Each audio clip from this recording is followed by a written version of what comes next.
There is a fundamental disconnect in the motorcycle world between engineering capability and human survival. Engineers ask if they can build something, while we wonder if we should ride it. This list isn't just about speed. It's about the moment physics starts actively plotting against you. We are looking at regulatory gray areas, bikes sold as non-functional sculptures to avoid lawsuits, and designs that turned customers into crash test dummies. These are the 25 most dangerous motorcycles ever built, where the line between bravery and stupidity is completely erased. Dodge Tomahawk. Let's kick things off with the Dodge Tomahawk. In 2003, Dodge did something that made zero sense. They took an 8.3-liter Viper V10 engine, a massive block of iron, and bolted 2 wheels to the front and 2 to the back. They called it a motorcycle, but the legal department called it a non-functional rolling sculpture. Why? Because selling it as a vehicle meant liability for the deaths that followed. It had 500 horsepower and a theoretical top speed of 400 miles per hour. Nobody tested that. Nobody dared. The 9 units sold for a staggering $550,000 each and were contractually obligated to be display pieces. Letting a human ride one was legally indistinguishable from assisted suicide. Suzuki Hayabusa was very real. Specifically, the copper-colored one. This wasn't just a fast bike, it was a political problem. It hit 194 miles per hour, right out of the crate. It was so fast that European governments threatened to ban high-performance motorcycles entirely. To save the industry, Japanese manufacturers panicked and signed the Gentleman's Agreement, limiting all future bikes to 186 miles per hour.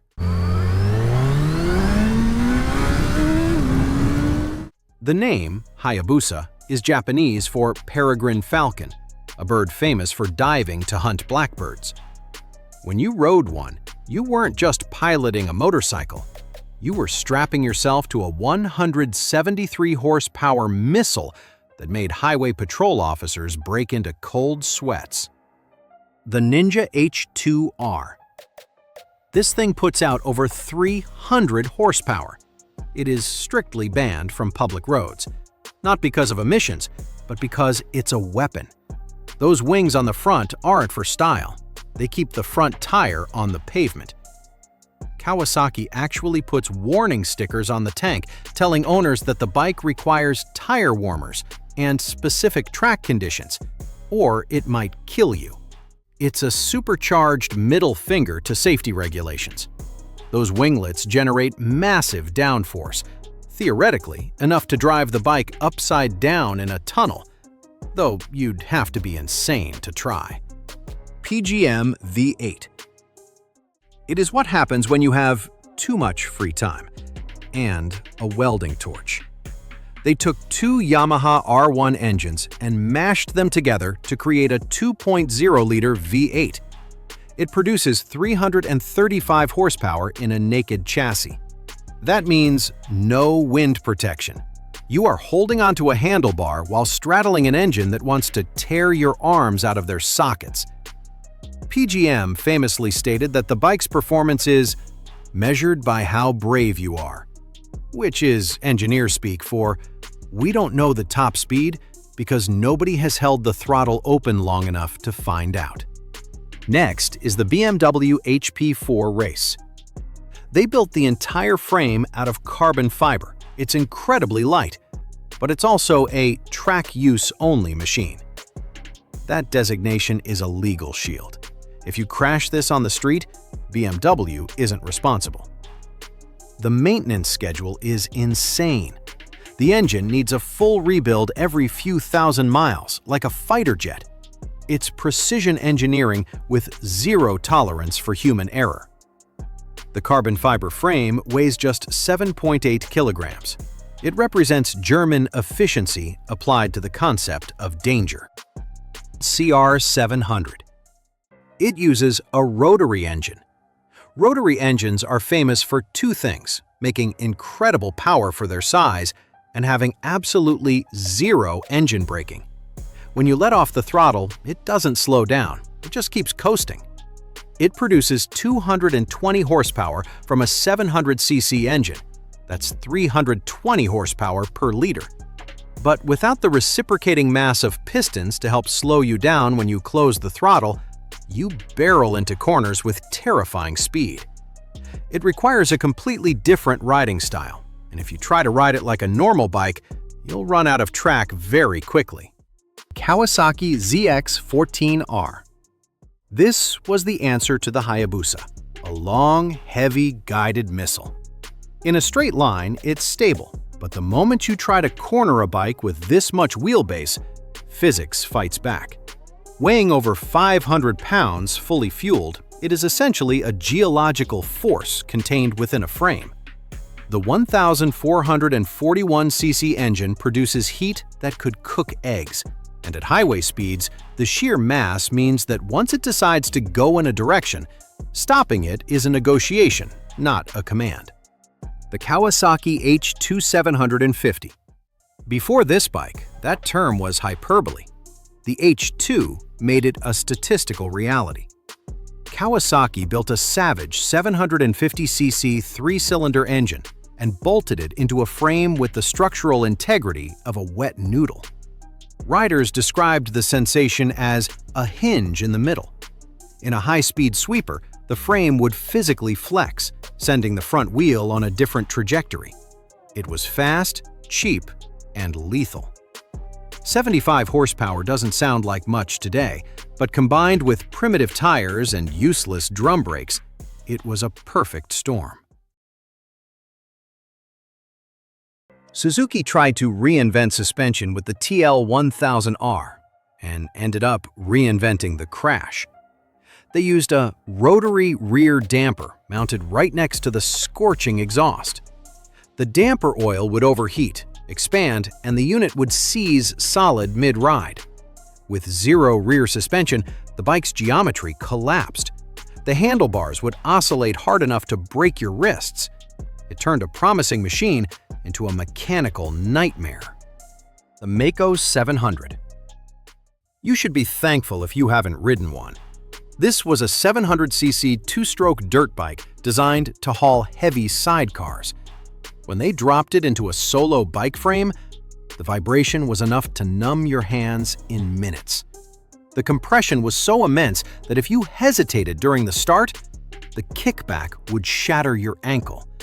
It was pure violence, an engine constantly trying to escape the frame. The Yamaha V-Max 1200 is legendary due to V-boost. At 6,000 revolutions per minute, servo motors dumped massive fuel into the engine. It hit like a massive turbocharger. The problem was the rest of the bike. The brakes were wooden, and the frame couldn't handle the torque. At speed, it developed the infamous V-Max wallow, a terrifying weave proving the chassis was bending under stress. It was a dragster that refused to turn or stop. Suzuki returns with the TM400 Cyclone, arguably the most dangerous motocross bike ever sold. The flaw was a primitive electronic ignition with an unpredictable advance curve. It acted exactly like a light switch. You could be navigating a slippery corner, and the engine would suddenly deliver maximum power without warning. It would loop out instantly. It didn't just crash, it ambushed you when you felt safest. Finally, the Suzuki RG500 Gamma. This was a literal Grand Prix racer with license plates. It used a square-4 two-stroke engine with a power delivery that was binary. Nothing, nothing, then everything. Because the bike was so light, hitting that spike mid-corner meant the rear tire spun up instantly. The result was almost always a high-side crash, launching the helpless rider into orbit. Take the Buell 1125R. Sometimes the danger doesn't come from raw speed. but from engineers trying to be too clever for their own good. Eric Buell wanted to revolutionize chassis design, so he put the fuel inside the aluminum frame. It sounds innovative until you realize what that does to physics. As you burn through a tank of gas, the bike's center of gravity shifts drastically. The bike feels completely different by the end of the ride, forcing you to constantly adapt your inputs. Then there were these side-mounted radiators. They didn't just cool the engine, they vented scorching air directly onto the rider's legs, cooking you alive. Harley-Davidson tried to get fancy with the V-Rod, bringing in Porsche to design the engine. The motor was brilliant, but the chassis was a trap. They gave it a low, aggressive stance with a massive rear tire, resulting in a pathetic 30-degree lean angle. But the real danger was the lower frame rails. If you hit a bump while cornering, that solid metal rail would strike the pavement and act like a lever, lifting the rear tire off the ground. You'd go from carving a corner to sliding on your backside instantly. Then we have the failed turbo experiment, the Kawasaki GPZ 750 Turbo and Honda CX500. Engineers forgot that turbo lag on a motorcycle is a death sentence. You'd roll on the throttle at the apex of a corner and get nothing. 2 seconds later, when you're leaning over with limited traction, the turbo would spool up and hit you with a wall of power. It was like having a passenger reach over and yank the throttle wide open while you were trying to survive a turn. It was a disaster waiting to happen. The Quazar took weird to a lethal level. It was a feet-forward motorcycle where you sat inside a shell. The problem is that in a bike crash, your best chance of survival is usually separating from the machine. The Quazar trapped you inside the wreckage. It was an exercise in claustrophobic handling. It remains a curiosity that proved why motorcycles usually let you fall off, because being stuck inside a tumbling 600-pound projectile is a terrifying way to go. Boutique builders aren't immune either. The Confederate Hellcat X132 offered agricultural-grade violence. They bolted a massive, high-torque V-twin directly to the frame with rigid mounts. No rubber isolation. The vibration was so severe it could blur your vision and shake parts off the bike mid-ride. It transferred every explosion in the cylinder directly to your skeleton, fatiguing riders to the point of dangerous exhaustion. It was a test of physical endurance rather than a joyride, shaking your bones until you lost the ability to control the machine. Finally, the Honda RC213 VS proves that money can't buy safety. Honda sold a MotoGP replica to civilians for $184,000, but without the illegal sports kit, it was underpowered for its incredibly stiff race chassis. The suspension was designed for forces the engine couldn't generate, making it feel dead and unforgiving. The real danger, though, was psychological. Knowing that a simple low-side slide would cause $50,000 in damage makes riders stiffen up. Panic sets in. You stop riding the bike and start riding the price tag, and that hesitation leads to the crash. Don't let the small wheels fool you. The Ital Jet Dragster 180 is a lethal trap.